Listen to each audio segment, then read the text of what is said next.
Number 5. Chateau de Montségur, a petite and quaint fortress in southern France, sitting atop a 170-meter drive uphill. Its ruins now nothing but rock and rubble, but once a safe house for the Cathars. The Cathar vision of the universe was dualist, in that good and light confronts evil and darkness. Right? Pretty straightforward. Very Jedi of them. This belief led them to follow a very disciplined way of life. Before, of course, they were decimated from the Catholic Church, initiated by Pope Innocent III. Innocent, huh? The ruins nicknamed now Satan's Synagogue. Yeah, nice and light right off the top, huh, Kyle?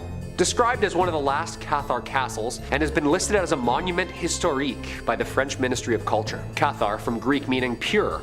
These people were devout. In 1233, the site became the seat and head of the Cathar Church. The fort roughly housed about 500 people during this time. In 1242, a military of about 10,000 troops fought against the castle that was held up by only 100 Cathars. So like very Jedi all of a sudden. The siege lasted 9 months. Until 2 years later, the castle finally surrendered. North of 200 Cathars were burned in a giant bonfire unless they renounced and changed their faith, some taking the Cathar vow just weeks before this. Those who renounced the Cathar faith were allowed to leave, but the castle itself destroyed. The field below, now famously known to have been where hundreds of men and women were burned alive. The apparent bonfire that happened sparked a curse from the Cathar peoples. Legends of these ruins say any person who strays off the marked footpaths of these ruins and loses their footing will drop off of every side of the citadel in the sky. Sounds more like a metaphor to me than a curse. Number 4. Kalaupapa. In 1866, during the reign of Kamehameha V, Hawaiian officials passed a law designating this island the official site for patients affected with leprosy. Kalaupapa, a small peninsula in the north shore of Molokai, has quite a bitter and spooky history. The king exiled those who contracted Hansen's disease here, noting it was the ideal spot secluded and surrounded by the highest cliffs in the world. The peninsula served as a natural outdoor prison, accessible only by one steep path by foot or boat to shore. About 1,200 families were exiled to quarantine here. At the time, the disease wasn't really understood, believing it to be very incurable. Whisked off and locked away amid paradise in total isolation. No amenities, no buildings, or even potable water. Known by historians who visit it as, quote, the pit of hell itself. And apparently the most cursed place on earth. Yeah, I didn't know that. With its grim history of loneliness, despair, and death, it's not really surprising at all that Kalaupapa is said to be one of the most haunted places in all of Hawaii. This island was basically a death sentence for those on it. Shackles, cages, caves. Sounds about right to be haunted by the afterlife. Number 3. The Vanishing Village. Way up north, a village named after a bountiful, massive freshwater lake in Canada's Nunavut. 1932. A Canadian fur trapper and explorer went to the village of Anjakuni Lake. The people's known there for their markets of elaborate fish and extensive wine. This village was a staple for most on the map. Joe LaBelle, a well-known fur trapper and well-known in the village, had an otherworldly sight when he arrived. He arrived and sensed something was a little wrong, a little too quiet, too foggy. He found that the village was completely emptied and deserted, even though there were lots of signs of life still present. Campfires blazing, pots still boiling, doors were even open, and food out waiting to be served. Thousands of Anjakuni villagers had simply vanished. He sent a telegraph to the closest RCMP office and told them about his account. And here's the scary part. They launched an official investigation which was never solved. They took a testimony from another trapper and his 2 sons who said they saw a large cylindrical object transform into a bullet shape before flying directly over Anjakuni Lake. At the village, the police found the kayaks were still on the beach, meals still in the early stages of rot, and apparently the headstones were even stacked neatly in piles on either side of the graves. Okay? To this day, there's no proper explanation for this mass disappearance of people and the hundreds of empty graves. Number 2. Skeleton Lake. Deep within the Himalayas of India lays the bay of an ancient lake, shrouded by an ancient mystery. Rupkund Lake, famously known as Skeleton Lake. It was rediscovered by the British Forest Rangers in 1942, and what they found was pretty jarring. Hundreds of ancient human skeletons found at the edge of the lake. Investigations led some to think that this was a catastrophe of some sort, or the remains of a legendary event where a group was suddenly killed in a violent storm around the 9th century. Nope! 3 different groups of people died here all at different times. It's not located on or near a trade route, no evidence of any ancient bacteria pathogen, ruling out diseases. Yeah, this one's really weird. One group of people had genetics to present-day South Asia, while the other group related to the people of Central Europe. And finally, a group particularly from the Greek island of Crete. But how? All here? They found the bones and deaths were genetically separated in time by as much as 1,000 years difference. Wooden artifacts, iron spearheads, even slippers and jewelry were found by the National Geographic team who studied 30 skeletons in 2003. Skin still on some of them. Ugh. 300 people have been found so far. Legend goes, Parvati, a supreme goddess, cursed the kingdom, unleashing drought and disaster upon them. She sent down a blizzard of hail and whirlwind which swept the people into the lake. Their skeletons are a warning to those who disrespect the goddess. I mean, maybe. The skeletons are visible in the clear water of the shallow lake during 1 month when the ice melts. That's terrifying. I'm gonna chicken out right now and just never visit this place. Just show up and get Jack Skellingtoned? Are you kidding me? No way, dude. And number 1, the City of Screams. Top of my relaxing trip list, Golgotha City, Afghanistan. Peaceful once as it was the capital of the Ghorid people, until Genghis Khan and the Mongol Empire seized it in about the 12th century. Apparently legend goes its ruler, Jalaluddin Mangburnu, fought back and apparently killed Khan's grandson in battle. Yeah, probably not a good idea. In 1221, Khan sent his 15-year-old Mudu Khan here to claim and siege, who in turn was shot and killed with an arrow, precipitating the siege of Bamyan. At first, the city held strong, but was apparently sold out by the ruler's daughter, who, according to legend, betrayed the castle's secret entrance, sharing and consorting with the enemy. Expecting to be rewarded, her and her people were unfortunately slaughtered, and the ruins cursed, of course. The Russians, the Taliban, and the Americans have all used these ruins as fighting posts over the years, as this place hasn't been lived in since. But through them is apparently very haunted, the ruins subject to those who still hear the screams of the fallen. Yeah. Terrifying. Haunting sounds of screaming and warfare are echoed here, thus giving it its famous name of the City of Screams. Dark horseback figures to even full-on uniformed specters are seen atop the rubble. Yeah, I just say we just avoid this place completely and just kind of back away slowly out of respect, you know? Number 5 on this list is the Sasven-Ghent Haunted House. As is customary on our top haunted places lists, pretty much every country has one home that's deeply haunted, and this is Belgium's. Culture Trip says, near the Dutch border there was a haunted house so popular it attracted ghost hunters from all over Europe. Its fame became its downfall, and the owner had it demolished for safety reasons in 2011. After all, old crumbled walls and moldy wood are a health hazard if downtrodden by enthusiastic photographers and are sure to annoy the locals. Besides safety reasons, the owner had his sights set on selling the property with or without the house. According to local legends, a German soldier was electrocuted near the house during World War I and his ghost remains in the home. He was joined by 4 Canadian soldiers during World War II.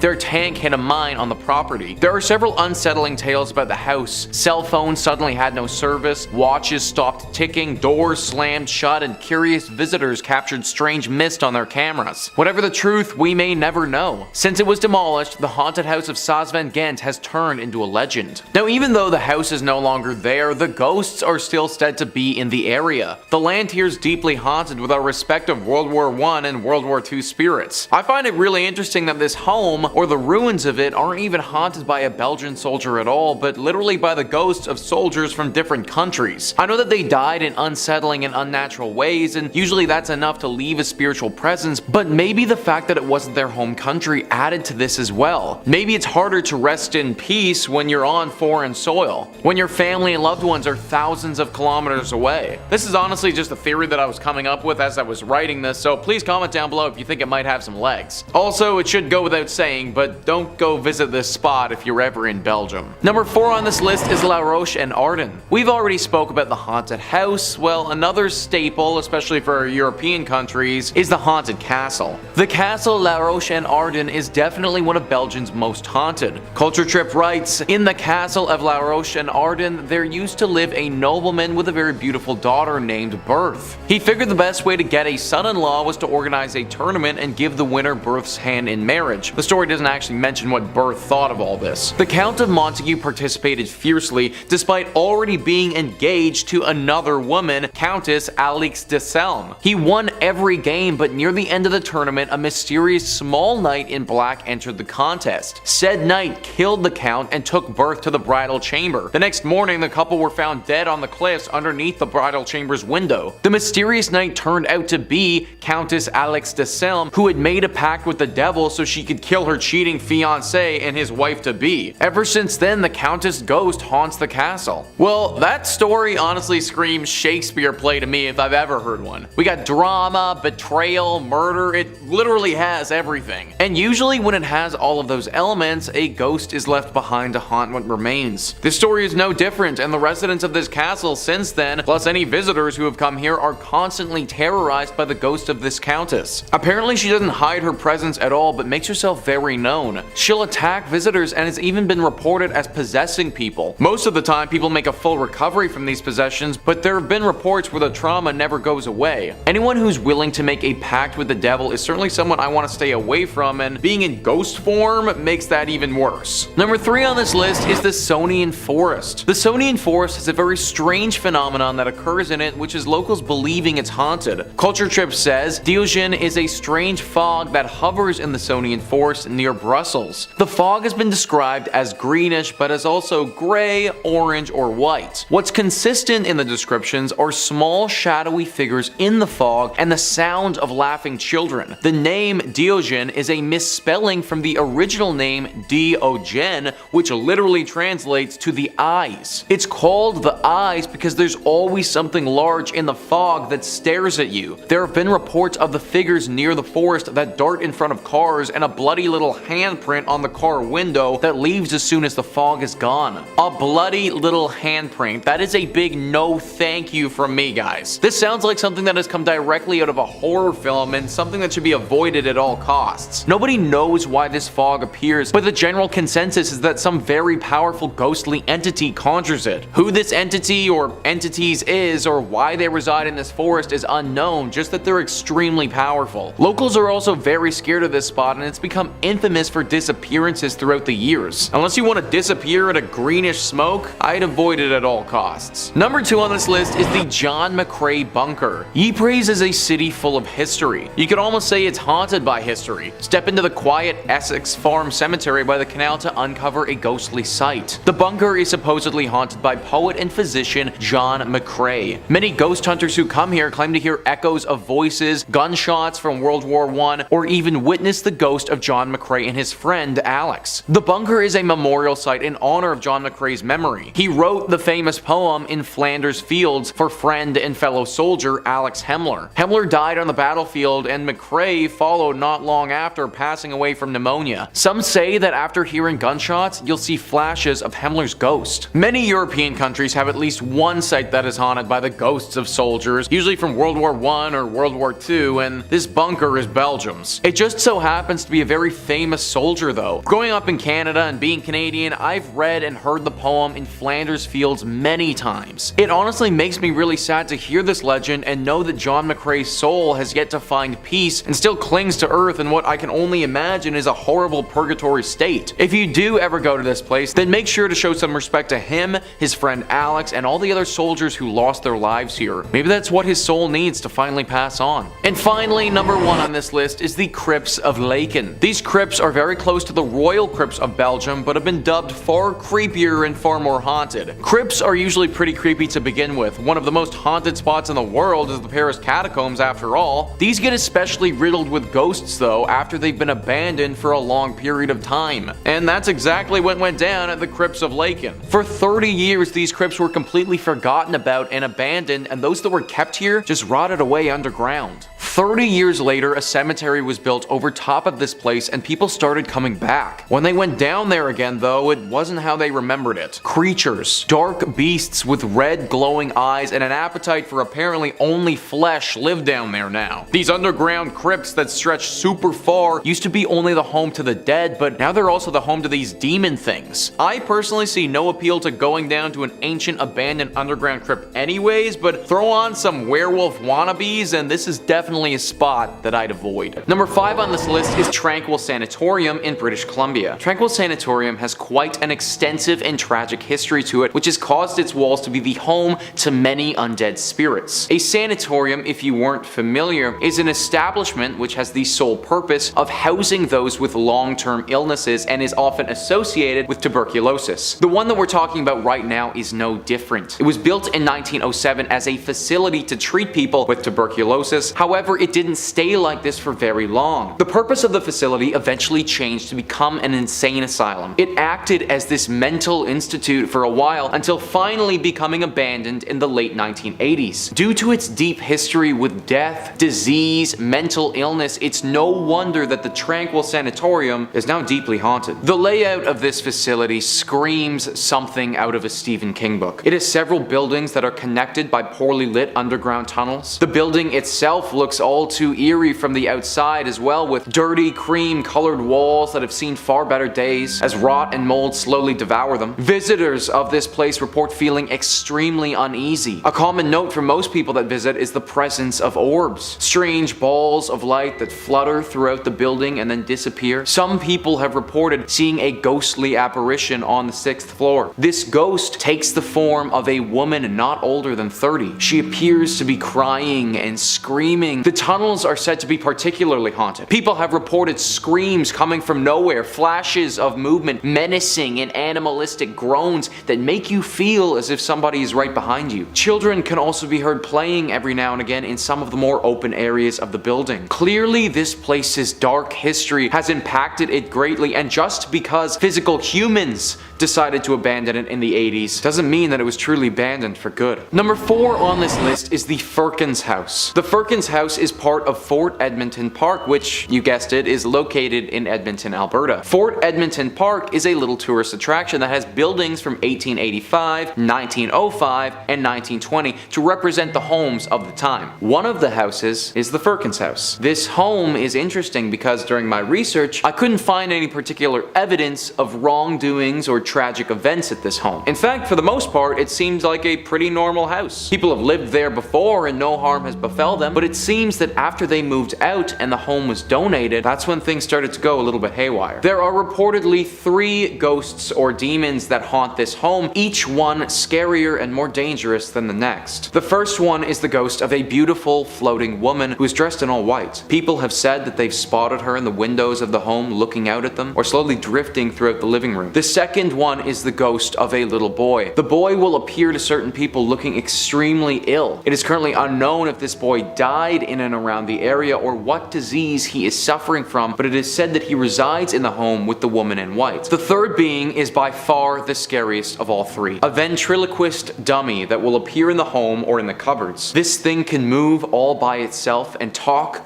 by itself. It is very similar to the popular horror franchise Chucky, and it's said by some to be seeking to harm the living. I'm not sure if the ghost of the ventriloquist has taken over this dummy or if the dummy has taken on its own persona, but I definitely do not want to go anywhere where the primary residence is a demon puppet. Number 3 on this list is the 5 Fisherman restaurant. This is a restaurant in Halifax, Nova Scotia, known for its exceptional oysters and also its ghostly inhabitants. The ground that this restaurant sits on wasn't always utilized for serving up fish and chips though. In fact, it has a very long history. In the early 1800s is when the building went up, and for a long time it acted as the town's only school. Nothing ghoulish or demonic about that. However, at around the turn of the century, the school moved and the building took on a new purpose. It became the mortuary for Halifax and made its dealings with the dead. Now, not every mortuary is going to become haunted, but this one had quite a lot to deal with over the years. In 1912, the unsinkable ship, the Titanic, sunk. It sunk roughly 640 kilometers off of the eastern shores of Canada, and therefore the closest places to assist with the rescue was these eastern provinces. Halifax acted as the leader in these rescue processes, and because of that, the mortuary had an onslaught of bodies of people whom had died on the ship. 5 years after that tragedy, Halifax incurred one of their own with the massive Halifax explosion. This was where a munitions ship exploded and it killed roughly 2,000 people just like that. This mortuary served as the primary designation for both of these incidents, and due to the unnatural deaths here, it makes sense that some spirits have clung on. Guests and employees alike have reported seeing ghosts all over this mortuary that turned restaurant. One of the dishwashers reported running out of the restaurant when he looked up from what he was doing and was staring directly at a ghost-like specter. The restaurant has attempted to have serious renovations done. However, I don't think that any amount of structural changes will get these spirits to rest for good. Number 2 on this list is the Frank Slide. Now, even though the Frank Slide sounds like it could be a fun, popular dance move that takes over TikTok for a few weeks, it is far more morbid than that. On April 29th in 1903, in the mining town of Frank, which at that time was part of the Northwest Territories but is now a section of Alberta, there was a horrible tragedy. 110 million tons of limestone and rock came tumbling down in one of Canada's biggest landslides ever. This fell onto part of the town of Frank. Frank was located right next to Turtle Mountain, which after extensive mining had grown unstable. On April 29th, it all came crashing down and claimed the lives of 70 to 90 people. It is still to this day Canada's most deadly landslide to ever occur in history, and was a horrible tragedy that can only remind us how fleeting life can be. I think the craziest part about this landslide as well is that it wasn't just miners who were killed. Their wives, their families, all of them died at the hands of the Frank Slide. The remains of these bodies were never recovered either, as the damage from the slide was far too devastating. Where all of this happened is now a section of a town called Crow's Nest Pass, and over a century later, the ghosts of the dead still haunt the area. This place is somewhere where visitors have reported feeling very unsafe. They say that the overall feelings of uneasiness are almost too much to bear and that they have to leave. Cries, howls, screams, this can all be heard late at night as you're trying to sleep. Lanterns will be seen in the night walking around at the hands of unknown apparitions. It is basically a full ghost town of people who never deserved to die in the first place, all wanting to get a second just to feel their lives again as they were so unfairly ripped away from them. Definitely one of Canada's most horrific tragedies, and now home to one of its most haunted locations. Number 1 on this list is the Banff Springs Hotel. This hotel is located in Banff, Alberta, and is truly one of the creepiest places that I've ever read about. Now, first off, I want to note the hotel itself looks gorgeous on the outside. The beautiful nature it is surrounded by is stunning, and the hotel gives me some serious Harry Potter Hogwarts vibes. However, when I say that this place is surrounded by nature, I really mean it. It is totally out on its own, with no other buildings in sight at all. The secluded site has been around for 132 years and has housed its fair share of visitors. Some of these visitors have had some incredible stays. I mean, when you look it up online, the hotel has a 4.7 Google rating, so I mean, it's pretty freaking good. Some of the guests, though, they never checked out. In the 1920s, a couple was set to have their wedding at this hotel. On the day of the ceremony, though, the bride, while she was walking down one of the hotel's beautiful marble staircases, tripped and fell, smacking her head on her descent and dying on the spot. This bride's spirit is one of the most notable sightings people have had when they're staying at this hotel. It's said that they often see a phantom in a wedding dress ascending and descending the stairs very quickly. She's also been seen in the ballroom dancing alone, potentially dreaming of the dance that she wanted so desperately to have with the husband that she never got to marry. In 1975, a longtime bellman of the hotel, Sam, died there. Since then, sightings of Sam have been pretty consistent. One story details how 2 women lost their room key and called the front desk to go and get it. The front desk person sent someone to go and open their room for these ladies. When that person had got there, though, the ladies were already in the room and said that another bellman had let them in. They described Sam to a T when they spoke about the bellman who helped them out. Instances like this have occurred time and time again at the hotel, with many people believing his spirit is still working there. Finally, with this hotel, you have room 873. Room 873 is rumored to be the home of a gruesome murder. One evening, a family was staying there, and the father, for some unknown reason, lost his mind, murdering his family and himself. After completely refurbishing the room, the hotel put it back in service, but now people who have stayed there report hearing the screams and the cries as if they were still dying. If you have to stay at this hotel, definitely avoid room 873. Number 5 on this list is the Myrtles Plantation. The Myrtles Plantation is located in St. Francisville, Louisiana, and is home to a plethora of ghosts.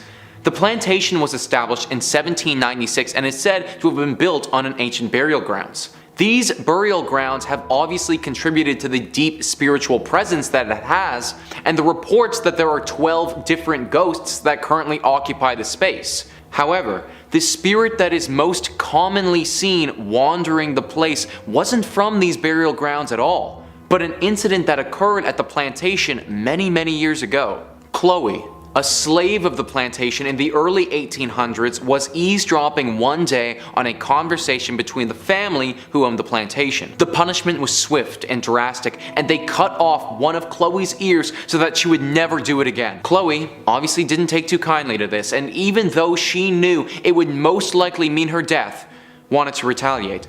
She did so by poisoning a birthday cake, which in turn killed 2 of the owner's daughters. For this, she was put to death and executed. However, it is said that Chloe's spirit still wanders the ground to this day and is the most commonly spotted ghost at this plantation.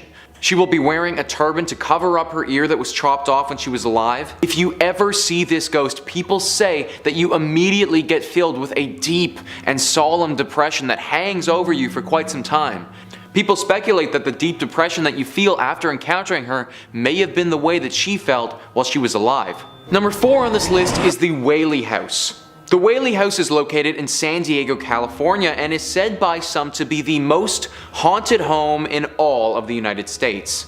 The ghost who haunts the home is not your standard phantom. In fact, it is the spirit of a convicted high-profile robber from the 1850s.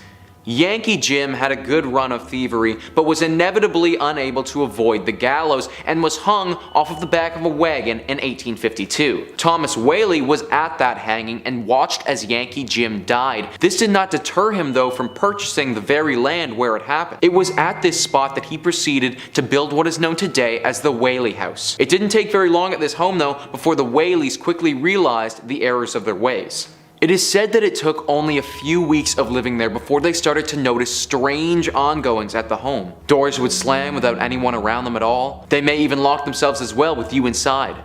Footsteps could be heard moving around the home at all hours throughout the day.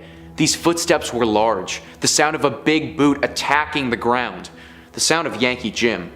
In the entirety of that time the family owned the home, for over 100 years, there was never a time that they said they weren't haunted in this house. After the home was donated and turned into a museum, the sightings became more exaggerated. Different phantoms started appearing, screams were heard, items would float from place to place. A parapsychologist even reported seeing a phantom dog run through the home at one point. Frankly, I don't believe all of these secondary claims. It kind of feels like people's imaginations ran with the idea of having a haunting once it turned into a museum. But I do believe the ghost of Yankee Jim to be a very real thing. If you do go to this home, make sure you have no valuables with you, or Yankee Jim may just claim them for himself. Number 3 on this list is Bachelor's Grove Cemetery. We just spoke about the most haunted home in America, so it's only fitting that we talk about the most haunted cemetery in America.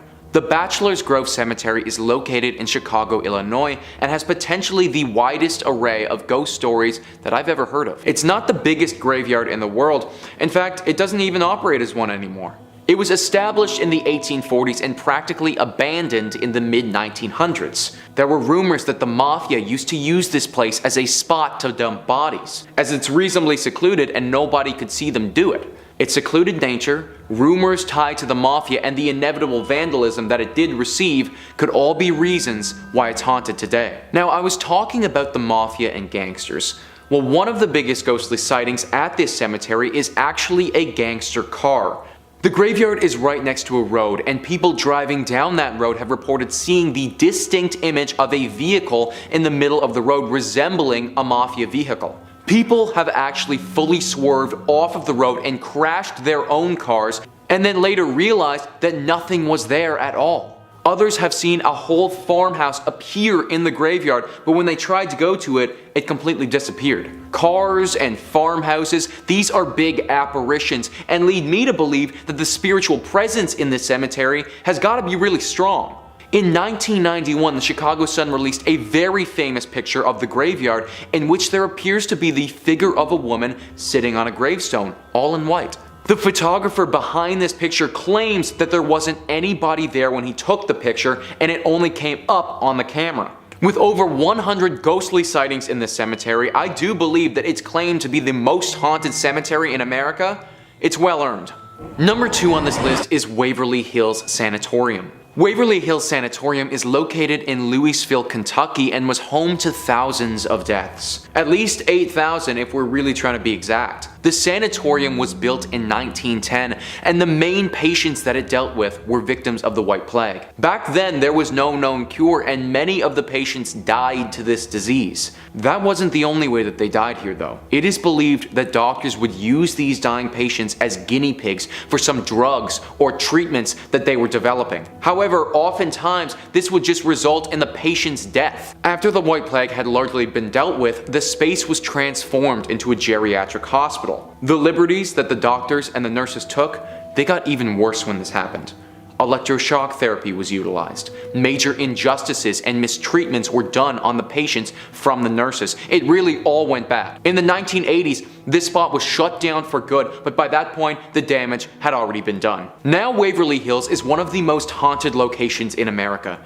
People say that there are constant footsteps all over the place even though there's hardly anyone in the building. Doors will slam and lock when no one's even close to them. Phantoms and shadows will stalk people throughout the hallways of the building, seemingly waiting for a moment to strike. Screams and shrieks of former patients can be heard ringing throughout the corridors of the building. Many ghosts haunt the death tunnel, which was a place where they used to move the bodies of the dead. In room 502, there have been reported attacks on people, where they have felt their bodies seize up and get thrown to the ground. In that room, 2 nurses committed suicide. Apparently one of them jumped out of the window and the other one hung themselves because they couldn't live with the ongoing death that happened in this place. This building has seen way too many horrible things in its existence to just be a building anymore. Feel free to look it up on the internet if you're interested, but don't go visit this in person. Number 1 on this list is the Eastern State Penitentiary. This prison is located in Philadelphia, Pennsylvania, and when you hear the types of things that went on at this place, it's no wonder that it's haunted as badly as it is. The facility was built in 1829 and was in service for roughly 150 years. Now if this place had a motto, then it would have to be something about solitude. That was the theme at Eastern State Penitentiary: being alone. If you were a prisoner there, then you had your very own tiny little cell where you lived alone, ate alone, slept alone, and just existed alone. The thing is, it wasn't just the cell either. If you had to go to the washroom or leave the cell for any reason, then the guards would put a bag over your head and they would walk you to wherever you're going. The only thing that you will ever know if you go to this place is your cell. The mental strain that that amount of solitude would have had on those prisoners, it would have been insane. This wasn't the only form of punishment though. There were reports of chaining your tongue to your wrist and leaving you like that. They would dunk you in water and then they would hang you outside in the winter until your body literally froze. And honestly, there was a lot more horrible things that they did too that I don't even want to get into. Either way, due to all the horrors, due to all the death, due to all the atrocities that went on in these walls, the prison now boasts its fair share of ghosts. It is currently open to the public, however, I would not recommend going and checking it out. They have various cell blocks that are all known for different ghostly experiences. One of them has extreme echoing voices of laughter as if somebody was going insane. One of them has what it feels like evil shadowy figures jumping from wall to wall. The bloodthirst that these figures have is reportedly palpable. Another cell block has the visions of the dead faces that appear battered and bloodied right in front of you. Gary Johnson, who works to upkeep the prison, had a harrowing experience here before. He was opening up a cell block to clean it when all of a sudden his body stopped functioning and he was completely paralyzed but also totally aware. He felt as if spirits were invading his body and hurting his mind as he was frozen. Finally he was released and ran from the scene. This prison is haunted to its core and it must be avoided at all costs.